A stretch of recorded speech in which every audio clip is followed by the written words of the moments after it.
Hello everyone, welcome to the chemistry class. This is the lecture number 4 of the surface chemistry. Lecture number 3 में हमने catalyst क्या होता है, catalysis क्या होता है, डिफरेंट टाइप्स ऑफ कैटेलिस्ट के बारे में हमने डिस्कस किया था। तो यह चैप्टर उसी के कंटिन्यूएशन में है। इसमें अब हम डिस्कस करेंगे जियोलाइट्स और एंजाइम कैटेलाइसिस के बारे में। चलिए स्टार्ट करते हैं जियोलाइट्स से। Shape selective catalysis by zeolites, ये क्या होते हैं? देखिए, these are the microporous aluminosilicates. Aluminosilicate से मतलब क्या है? यहाँ पे हमारे सिलिकेट क्या होता है? SiO4 इसको हम क्या बोलते हैं? सिलिकेट का बेसिक स्ट्रक्चर है सिलिकेट का। Silicates different types of silicates होते हैं जो हम पी ब्लॉक में पढ़ते हैं। तो जियोलाइट्स क्या है? माइक्रोपोरस एल्यूमिनोसिलिकेट्स। एल्यूमिनोसिलिकेट्स से मतलब क्या होगा यहाँ पर, उसको देखते हैं, आगे देखते हैं। It is the three dimensional network of silicate in which some silicon atoms are replaced by aluminium atoms. यानी कि सिलिकेट में हमने कुछ सिलिकॉन एटम्स को रिप्लेस कर दिया है, किससे? एल्यूमिनियम एटम से। और अब हमें जो यहाँ पे नेटवर्क मिलता है वह AlSiO फ्रेमवर्क होता है। यानी कि उसमें जो बॉन्डिंग होगी AlOSi, ऑक्सीजन से एल्यूमिनियम भी बॉन्डेड है और सिलिकॉन भी बॉन्डेड है, ये दोनों ही बॉन्डेड होंगे। नॉर्मल सिलिकेट्स में तो सिर्फ SiO-Si लिंकेज होती है, लेकिन यहाँ पे जो लिंकेज होगी, क्योंकि हमने सिलिकॉन के कुछ एटम्स को रिप्लेस किया है एल्यूमिनियम से, तो यहाँ पे जो लिंकेज हो जाएगी वह कौन सी होगी? AlOSi नेटवर्क होगा, यह लिंकेज कहलाएगी। तो इसका जो कैटालिटिक एक्शन होता है वह डिपेंड करता है किसके के ऊपर? नंबर 1, साइज और shape of the reactant and product molecule. Reactant का और प्रोडक्ट का साइज कैसा है, उनकी शेप कैसी है, उसके ऊपर इसका कैटालिटिक मैकेनिज्म डिपेंड करता है। दूसरी चीज जिसके ऊपर यह डिपेंड करता है वह क्या है? Pores and the cavities of the zeolite. Zeolite के अंदर किस तरह की कैविटी है या पोर्स हैं जिसमें कि रिएक्टेंट का मॉलिक्यूल आके फिट होगा और प्रोडक्ट बने, कि इसके ऊपर भी डिपेंड करता है। तो जियोलाइट का एक एग्जांपल जो हम हाइड्रोजन चैप्टर में भी डिस्कस करते हैं वह होता है ZSM5। और एक इंपॉर्टेंट एग्जांपल दो जगह आया चैप्टर में हमारे, एक हाइड्रोजन चैप्टर में भी आता है और यहाँ पर भी आता है। किस काम आता है? It converts alcohol directly into gasoline, petrol, by dehydrating them to give a mixture of the hydrocarbon. ठीक है, तो ZSM5 किस काम आता है? कि अल्कोहल को डायरेक्टली कन्वर्ट कर देता है किसमें? गैसोलीन में। उसको डिहाइड्रेट करके और हमें क्या मिलता है? हाइड्रोकार्बन का मिक्सचर मिलता है, ZSM5। ये एक इंडस्ट्रियल जियोलाइट है। आगे हम नेक्स्ट टॉपिक पे चलते हैं, वो है हमारा एंजाइम कैटालाइसिस। एंजाइम से क्या मतलब है? देखिए, फर्स्ट नंबर पॉइंट है, these are the complex nitrogenous organic compound.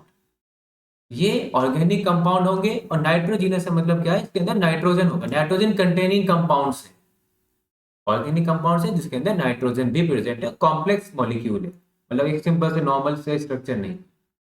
दूसरा, they are produced by living plants and animals. ये एनिमल्स और प्लांट्स से हमें मिलता है। And they are the protein molecules of high molecular mass. तो बेसिकली मैक्रो मॉलिक्यूल हो गया ये एक, इसका मोलिकुलर मास काफी ज्यादा होता है। नेक्स्ट पॉइंट क्या कह रहा है? कि they form colloidal solution in water. किस तरह के सिस्टम बनाएंगे? ये कोलोइडल सॉल्यूशन बनाएंगे वाटर के अंदर। तीन तरह के सिस्टम होते हैं, ट्रू सॉल्यूशन, कोलोइड और सस्पेंशन। तो एंजाइम, ये जो एंजाइम्स होते हैं हमारे, ये कोलोइडल सॉल्यूशंस बनाते हैं वाटर के अंदर। And they are very effective catalyst. क्यों? किस तरीके से? They catalyses various chemical reaction connected with the natural process. Natural process में काफी सारी केमिकल रिएक्शन को ये कैटेलाइज करते हैं। इसी वजह से इनको हम बायोकेमिकल कैटलिस्ट भी कहते हैं, क्योंकि ये नेचुरल प्रोसेस जो हो रहे हैं उनको कैटेलाइज करने में हेल्प करते हैं, इसलिए हम क्या कहते हैं इनको, बायोकेमिकल कैटलिस्ट। और इसी फेनोमेना को हम कहेंगे बायोकेमिकल कैटेलाइसिस। फेनोमेना हो जाएगा बायोकेमिकल कैटेलाइसिस, और कैटलिस्ट को कहेंगे बायोकेमिकल कैटलिस्ट। ठीक, इसके काफी सारे एग्जांपल्स हैं, जैसे कि अभी हम ये पहला एग्जांपल देख रहे हैं जिसमें ये मॉलिक्यूल C12H22O11 शुगर हो गया बेसिकली, इसका हाइड्रोलाइसिस हो रहा है और हमें क्या मिल रहा है, ग्लूकोज मिल रहा है और फ्रक्टोज मिल रहा है। ठीक है, इसका हाइड्रोलाइसिस जिस एंजाइम के थ्रू होता है उसका नाम होता है इन्वर्टेज। यहाँ इस एंजाइम का नाम लिख देते हैं इन्वर्टेज। तो इन्वर्टेज क्या करता है, इस मॉलिक्यूल को, शुगर को हाइड्रोलाइज कर देता है किसमें, ग्लूकोज में और फ्रक्टोज। ग्लूकोज का फिर हाइड्रोलाइसिस हो सकता है, यानी ब्रेक डाउन हो जाता है बेसिकली किसके अंदर, इथेनॉल में,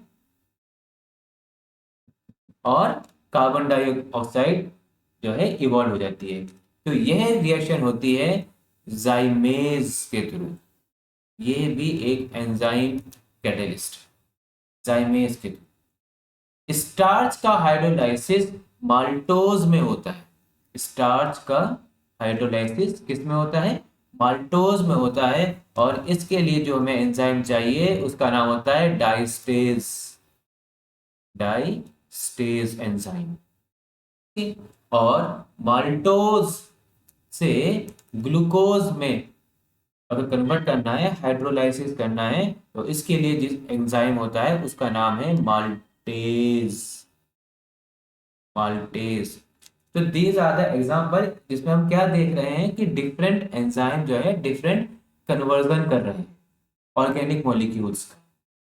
ठीक है, फिफ्थ एग्जांपल है यूरिया। यूरिया का ब्रेक डाउन हो रहा है किसके अंदर, एमोनिया के अंदर, NH3 एमोनिया, और कार्बन डाइऑक्साइड ये भी इवॉल्व हो रहा है, ये होता है यूरिएज के थ्रू।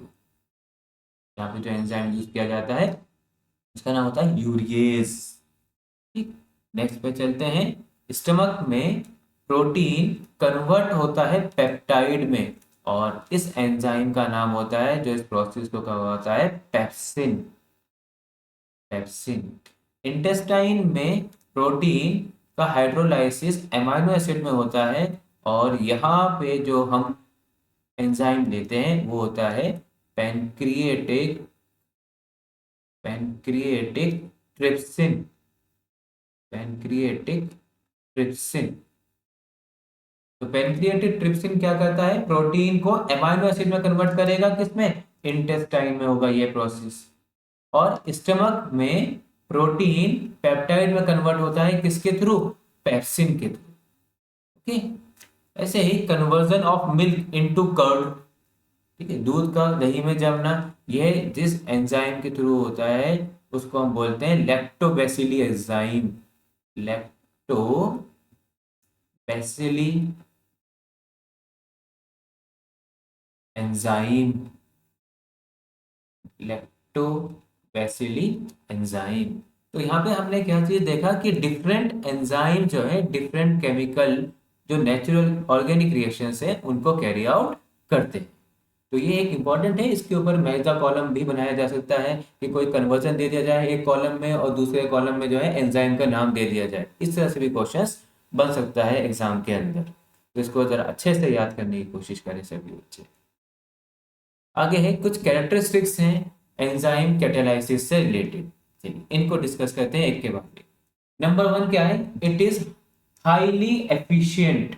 हाईली एफिशिएंट से मतलब क्या हो जाता है कि एक ही मॉलिक्यूल एंजाइम का कई सारी केमिकल रिएक्शन को कैरी आउट कर सकता है, इसलिए इसको हम बोलते हैं हाईली एफिशिएंट। इस पॉइंट को लिख देते हैं, one molecule of enzyme can transform 1 million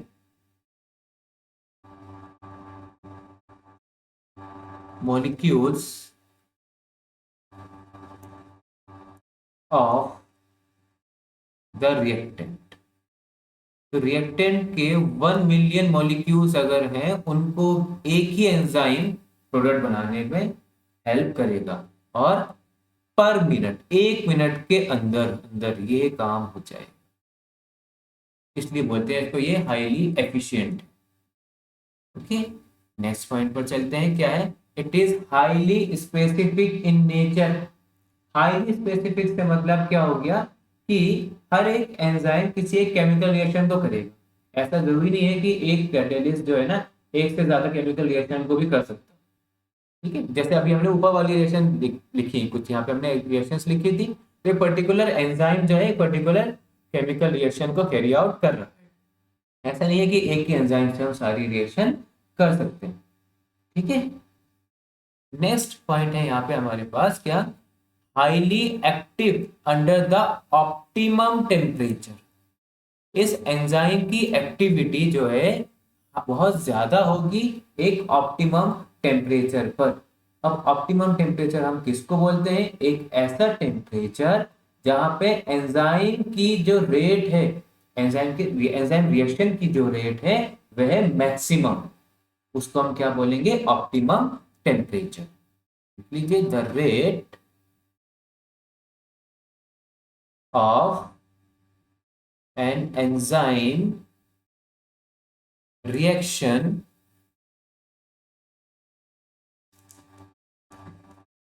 is maximum। उस टेम्परेचर को हम क्या कहेंगे? ऑप्टिमम टेम्परेचर कहेंगे। और यह जो रेंज होती है जनरली 298 केल्विन के आसपास रहती है। 298 केल्विन से 310 केल्विन के आसपास, इस रेंज में रहता है। तो इस रेंज के अंदर ये जो एंजाइम होता है काफी फास्ट रेट करता है। इस रेंज के बाहर अगर हम चले जाएं कि 298 केल्विन से कम, 310 से भी कम, तो वहां पे उसकी जो रेट होगी रिएक्ट करने की वह डिक्रीज कर जाएगी। ऐसे ही फोर्थ पॉइंट पे आप देखेंगे क्या लिखा हुआ है? Highly active under the optimum pH. Optimum pH क्या हो गया? जहां पे इस एंजाइमेटिक रिएक्शन की रेट मैक्सिमम होती है, ऐसे पीएच को हम क्या कहेंगे? Optimum pH. और यह जो रेंज होती है ऑप्टिमम पीएच की, ये होती है 5 to 7, 5 से 7 के बीच में रहती है, 5 to 7 पीएच। यहाँ पे इसकी रेट मैक्सिमम होती है। नेक्स्ट पॉइंट है हमारे पास यहाँ, increasing activity in presence of activator coenzyme and it is also influenced by the inhibitors. तो बेसिकली यही दोनों पॉइंट हमने पिछले लेक्चर में भी डिस्कस किए थे कि एंजाइम की एक्टिविटी जो है एक्टिवेटर्स के थ्रू इंक्रीज हो जाती है। यहाँ पे हम एंजाइम्स कैटलिस्ट के बारे में डिस्कस करें, कैटलिस्ट की एक्टिविटी जो है एक्टिवेटर्स के प्रेजेंस में इंक्रीज हो जाती है। तो यहाँ पे हम एंजाइम्स के बारे में वही बात कर रहे हैं कि एंजाइम्स भी क्या है? बेसिकली एक ऑर्गेनिक कैटलिस्ट ही है। तो एंजाइम की एक्टिविटी भी एक्टिवेटर्स की प्रेजेंस में इंक्रीज हो जाती है, और इनहिबिटर या पॉइजन की प्रेजेंस में इनकी एक्टिविटी जो है वह डिक्रीज कर जाती है। तो एक्टिवेटर इनकी रिएक्टिविटी को इंक्रीज करेगा, इनहिबिटर इनकी रिएक्टिविटी को डिक्रीज कर देता है। अब इसका जो मैकेनिज्म होता है वह मैकेनिज्म लॉक एंड की मेथड के ऊपर बेस्ड होता है। लॉक एंड की मेथड वह किस तरीके से है इसको देख लीजिए। यहाँ पे जैसे ये एक हमने एंजाइम ले लिया, यहाँ पे ये की शेप में नजर आ रहा है आपको एंजाइम जो है यहाँ देखिए, ये एक रिएक्टेंट है। ये क्या है? रिएक्टेंट। अब यह एंजाइम इस रिएक्टेंट के अंदर यहाँ फिट हो गया, ये इसने एक कॉम्प्लेक्स बनाया। ठीक है, एक केमिकल रिएक्शन हुई, जैसे कि हम पिछले लेक्चर में एक थ्योरी भी पढ़ रहे थे, एब्जॉर्प्शन थ्योरी का मैकेनिज्म हम लोगों ने डिस्कस किया था, बीच में एक इंटरमीडिएट बनता है, ये भी वही इंटरमीडिएट है। ठीक है। बाद में एंजाइम जो है इस सबस्ट्रेट से रिएक्टेंट से अलग हो जाएगा और क्या बना देगा, प्रोडक्ट मॉलिक्यूल बन जाएगा। दोबारा से देख लीजिए, एंजाइम ने रिएक्टेंट के साथ में कंबाइन हुआ, ये पर्टिकुलर शेप का होगा तभी इसके अंदर फिट होगा। इसी वजह से हम इसको क्या बोलते हैं, लॉग एंड की मेथड। तो इसलिए जैसे अभी हमने एक पॉइंट डिस्कस किया यहाँ पर कि highly specific in nature. Specific से मतलब ये भी हो गया कि इसके अंदर फिट होना चाहिए। हर एंजाइम हर सबस्ट्रेट के अंदर फिट नहीं होगा, तो पर्टिकुलर एंजाइम पर्टिकुलर सबस्ट्रेट के अंदर फिट होगा, से एक इंटरमीडिएट बनेगा। फिर केमिकल रिएक्शन जब कंप्लीट हो जाएगी तो एंजाइम जो है प्रोडक्ट से डिटैच हो जाएगा, अलग हो जाएगा। इसको अब हम एक केमिकल रिएक्शन की फॉर्म में भी लिख सकते हैं। कैसे कि एंजाइम सबस्ट्रेट के साथ में रिएक्ट किया तो उसने क्या बनाया, एक इंटरमीडिएट बनाया, एंजाइम सबस्ट्रेट इंटरमीडिएट। इसको बोल देते हैं एक्टिवेटेड कॉम्प्लेक्स, जो हमने लास्ट थ्योरी में डिस्कस किया था पिछले वीडियो की, एक्टिवेटेड कॉम्प्लेक्स। बाद में यही जो एक्टिवेटेड कॉम्प्लेक्स है एक प्रोडक्ट मॉलिक्यूल बनाकर उससे डिटैच हो जाएगा, अलग हो जाएगा। इसको हम बोलते हैं लॉग एंड की मेथड। एक पर्टिकुलर एंजाइम जो है पर्टिकुलर सबस्ट्रेट के साथ में ही फिट होकर प्रोडक्ट की फॉर्मेशन करेगा। ओके, आगे बढ़ते हैं। ये बहुत सारे कैटलिस्ट ऐसे होते हैं जो डिफरेंट इंडस्ट्री में रोल प्ले करते हैं। जैसे कि पहला है हमारे पास यहाँ पर Haber's process. Haber's process, Haber process क्या होता है, एमोनिया की formation from nitrogen and hydrogen. इसकी फॉर्मेशन होती है एटलीस्ट 200 प्रेशर हमें चाहिए होता है बार्स में, और टेम्परेचर चाहिए होता है 723 केल्विन से 773 केल्विन के बीच में। इतना टेम्परेचर इस रिएक्शन को करवाने के लिए चाहिए। ये रिएक्शन एक एक्सोथर्मिक रिएक्शन होती है, यानी कि इसका डेल्टा H निगेटिव होगा। तो लो टेम्परेचर पे रिएक्शन करवानी होती है। लेकिन होता क्या है कि कई बार टेम्परेचर ज्यादा लो होने की वजह से रिएक्शन फिर आगे प्रोसीड करती ही नहीं है, इसलिए फिर हमें कैटेलिस्ट की जरूरत पड़ती है। तो इस रिएक्शन के लिए जो कैटेलिस्ट हमें चाहिए होता है वो कौन सा होता है, आयरन। ये हमने पहले भी लास्ट क्लास में भी डिस्कस किया हुआ है। आयरन चाहिए होता है फाइनली डिवाइडेड फॉर्म में आयरन रिक्वायर्ड होता है, और उसकी एक्टिविटी को इंक्रीज करने के लिए हम इसमें ऐड करते हैं प्रोमोटर। तो प्रोमोटर आप जो यूज करते हो वो होता है मोलिब्डेनम, MOLYBDENUM,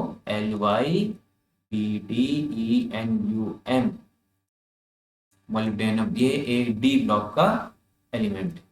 आजकल इस रिएक्शन को करवाने के लिए हम कुछ ऑक्साइड्स का मिक्सचर भी यूज करते हैं कैटेलिस्ट के आयरन के अलावा।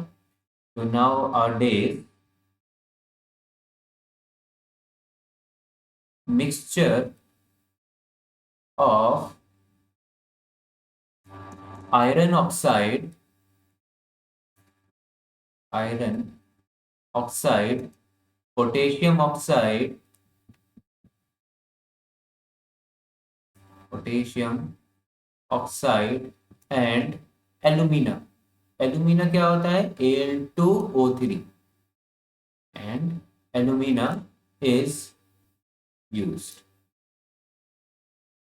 उस पे अच्छे से ध्यान रखेंगे, इसमें क्वेश्चन हो सकता है कि हेबर प्रोसेस के अंदर हम कौन सा कैटेलिस्ट यूज करते हैं, आयरन यूज करते हैं, प्रोमोटर MO हो गया, और इसके अलावा आयरन के अलावा वो ये भी लिखा हो सकता है कि आयरन ऑक्साइड, पोटेशियम ऑक्साइड और एल्यूमिनियम का ऑक्साइड भी यूज किया जाता है हेबर प्रोसेस में। ठीक, नेक्स्ट है हमारा ऑस्वाल्ड प्रोसेस।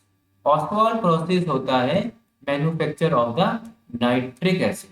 ऑस्वाल्ड प्रोसेस किस काम आता है, manufacture of the nitric acid. जैसे कि हेबर प्रोसेस हो गया इसके लिए एमोनिया की फॉर्मेशन के लिए, ऐसे ही ऑस्वाल्ड प्रोसेस होता है इसके लिए HNO3 की प्रिपरेशन के लिए।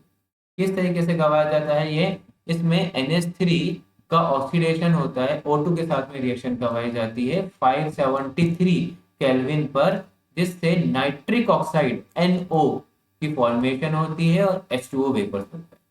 यही NO मॉलिक्यूल्स रिएक्ट करते हैं O2 के साथ में, तो NO2 में नाइट्रोजन डाइऑक्साइड, तो NO कन्वर्ट होता है NO2। इसी स्टेप के लिए हमें चाहिए भी होता है कैटेलिस्ट। फिर ये NO2 मॉलिक्यूल का हाइड्रोलाइसिस होता है ऑक्सीजन की प्रेजेंस में, जिससे हमें क्या मिलता है, नाइट्रिक एसिड। और इसमें जो हम कैटेलिस्ट यूज करते हैं, कैटेलिस्ट यूज इज प्लेटिनाइज्ड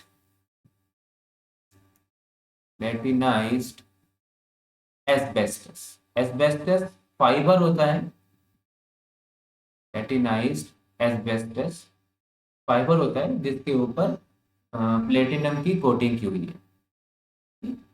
नेक्स्ट है कॉन्टैक्ट प्रोसेस। कॉन्टैक्ट प्रोसेस होता है manufacture of the H2SO, sulphuric acid, sulphuric acid की प्रिपरेशन को हम बोलते हैं कॉन्टैक्ट प्रोसेस। किस तरीके से कहा जाता है, दो मोल्स लिए जाते हैं सल्फर डाइऑक्साइड के, 2 मोल्स ऑफ SO2 इस रिएक्ट करवाते हैं हम O2 के साथ में, जिससे SO3 बनता है। आप ऑक्सीडेशन स्टेट से भी निकाल सकते हैं, SO2 में सल्फर का ऑक्सीडेशन स्टेट +4 होगा और SO3 में इसका ऑक्सीडेशन स्टेट +6 है। ऑक्सीडेशन हो गया, SO3 में कन्वर्ट हो गया। फिर SO3 में हम थोड़े से अमाउंट में H2SO4 ऐड करेंगे। कई बार बच्चों को कंफ्यूजन हो जाती है कि सर H2SO4 ही की तो प्रिपरेशन कर रहे हैं, उसमें भी आप H2SO4 ही ऐड कर रहे हैं। तो यहाँ लिटिल अमाउंट में क्या है, उससे हमें बनता है ओलियम। क्या मिलता है, ओलियम, H2S2O7। यह H2S2O7 यानी कि ओलियम हाइड्रोलाइज हो जाता है, यानी ब्रेक डाउन हो जाता है into 2 molecules of the H2SO। आप खुद देखिए, हमने एक H2SO4 यूज किया था और 2 मिले, तो ओवरऑल जो H2SO4 की कंसेंट्रेशन इंक्रीज ही हो रही है यहाँ पर। ओके, तो ये H2SO4 की प्रिपरेशन हो गई, जिसमें कि हम जो कैटेलिस्ट यूज करते हैं वह भी प्लेटिनाइज्ड एस्बेस्टस है। catalyst used is platinized asbestos, या फिर इसके अलावा हम यहाँ V2O5 वेनेडियम पेंटाऑक्साइड भी यूज कर सकते हैं।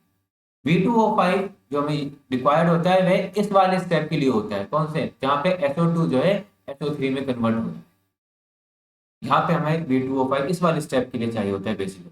और इस पूरी रिएक्शन को करवाने के लिए जो टेम्परेचर की रिक्वायरमेंट होती है वे होती है 673 केल्विन से 723 केल्विन के बीच में हमें टेम्परेचर चाहिए होता है इस रिएक्शन को करवाने। तो ये था कि इंडस्ट्री में जो डिफरेंट कैटेलिस्ट यूज होते हैं, यहाँ पे हम लोग मेन 3 कैटेलिस्ट का जिक्र किया है, बाकी और डिफरेंट कैटेलिस्ट डी ब्लॉक में हम लोग डिस्कस करेंगे। आई होप ये वीडियो आपको अच्छी लगी होगी और आपको काफी काम आएगी एग्जाम में। अभी तक हम पिछले लेक्चर नंबर 1 और 2 में एड्सॉर्प्शन और आइसोटोप डिस्कस कर चुके हैं। लेक्चर नंबर 3 और 4 में यहाँ हम कैटेलिस्ट के बारे में डिस्कस कर चुके हैं।